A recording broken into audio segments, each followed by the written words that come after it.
ಗುರುವಾರ ಬಂದಮ್ಮ ಗುರುರಾಯರ ನೆನೆಯಮ್ಮ. ಸ್ಮರಣೆ ಮಾತ್ರದಲ್ಲಿ ಕ್ಲೇಶ ಕಳೆದು ಸದ್ಗತಿಯ ಕೊಡುವ ನಮ್ಮ ವಾರ ಬಂತಮ್ಮ ಗುರುವಾರ ಬಂತಮ್ಮ.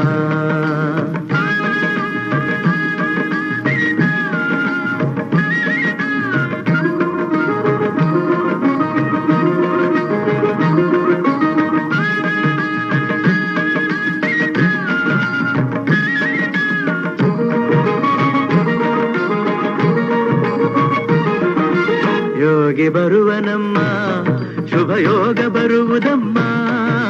ಯೋಗಿ ಬರುವನಮ್ಮ ಶುಭ ಯೋಗ ಬರುವುದಮ್ಮ.